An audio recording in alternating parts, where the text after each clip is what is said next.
اس میں لکھا ہے فلسطین میں ہمارے بچے بھیڑ بکریوں کی طرح ذبح کیے جا رہے ہیں. یہ استعمال کیا انہوں نے. اس وقت 96 سال پہلے کون سی حماس تھی؟ اس وقت تو اسرائیل ریاست کی صورت میں موجود بھی نہیں تھا. اس وقت سے یہ سلسلہ جاری. 1931 میں علامہ اقبال نے خود سفر کیا بہت بڑا، اور وہاں امین الحسینی صاحب نے ایک کانفرنس بلائی تھی، 70 ملکوں کے لوگ اس میں شریک، اور اس میں انہوں نے پارٹیسپیٹ کیا. غلام رسول مہر صاحب بھی، جنہوں نے اقبال کی تشریح بھی کی ہے، غالب کی بھی تشریح کی ہے. کسی کو پتا ہے یہ بات؟ غلام رسول مہر کا نام سنا ہے کسی نے؟ آپ میں سے کس نے سنا ہے؟ رجسٹرار صاحب نے سن لیا. سب کو طرف سے فرض کفایت ہو گیا. تو یہ لوگ گئے تھے وہاں، اور انہوں نے وہاں جا کر فلسطین کے اوپر زبردست تقریریں کی تھیں، ایک یکجہتی کا اظہار کیا تھا. 1937 میں کلکتہ میں ایک کانفرنس ہوئی فلسطین کے لیے. اقبال اس میں بیمار تھے، نہیں شریک ہو سکے. اس کے بعد کچھ عرصے بعد ان کا انتقال بھی ہو گیا تھا. اور اسی طرح پوری ہسٹری اٹھا کر 1940 میں 23 مارچ 1940 کو یہ لاہور میں جو منٹو پارک میں قرارداد پاکستان پیش کی گئی تھی، تو دوسری قرارداد فلسطین کے حق میں پیش کی گئی تھی. یہ ہے پاکستان کا ان کے ساتھ تعلق. پھر جب یہ اسرائیل کے قیام کی بات ہو رہی تھی تو قائد اعظم نے کہا کہ یہ ناجائز ریاست ہے، ہم تسلیم نہیں کریں گے. اور اس کے بعد میں آپ کو اہم بات بتاؤں، لیاقت علی خان صاحب وزیر اعظم پاکستان امریکہ کا دورہ کیا، وہاں مختلف ان کی میٹنگز ہوئیں، کانگریس سے ان کا خطاب ہوا.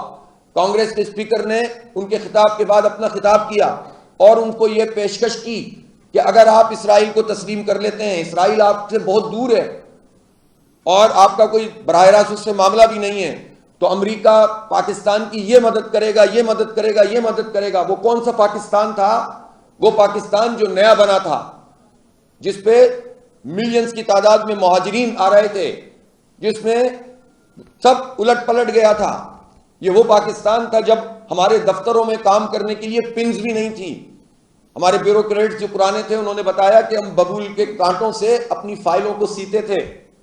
یہ وہ پاکستان تھا جو سمجھ میں پیدا ہوا تھا اور اس کو بڑھنا تھا. بہت بڑی بڑی چیزیں سامنے تھیں، پہاڑ تھے پریشانیوں کے.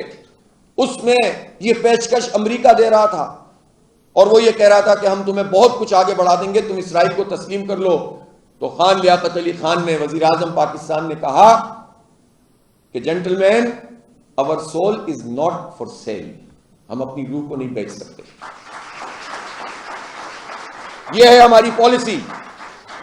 اس لیے ہم فلسطین کے ساتھ ہیں. یہ ہمارے عقیدے کا مسئلہ ہے، یہ ہمارے ایمان کا مسئلہ ہے. یہ ڈاکٹر بلال کا مسئلہ نہیں ہے، یہ عرب اور عجم کا مسئلہ نہیں ہے، یہ ہمارے ایمان کا مسئلہ ہے.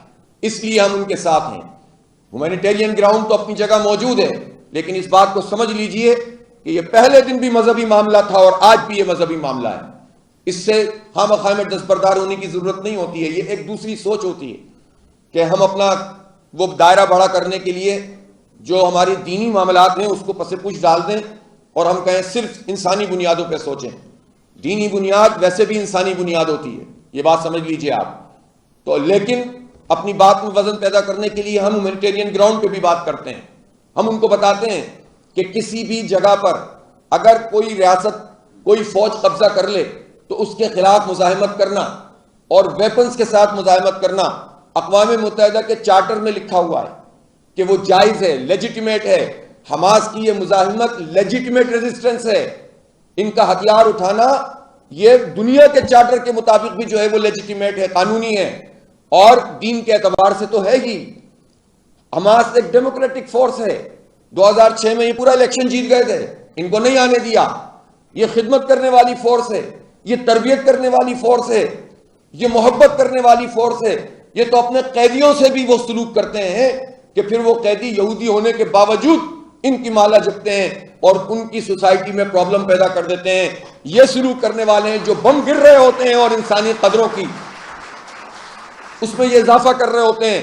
تو اس فورس کے خلاف جو بھی ہے وہ انسانیت دشمن ہے، وہ جینوسائیڈ کرنا چاہتا ہے، وہ ریزسٹنس کو توڑنا چاہتا ہے، اور جو بھی حماس پر کوسچن کرتا ہے وہ اسرائیل کا ساتھی ہے. یہ بات سمجھ لیں آپ اچھی طرح سے. انہوں نے ہمارا فرض کفایہ ادا کیا ہے. پوری امت کی طرح 1 ارب 90 کروڑ لوگ ہیں دنیا میں، 1 ارب 90 کروڑ مسلمان ہیں. اور کتنے لوگ ہیں جو ان کے لیے اٹھ کھڑے ہو رہے ہیں.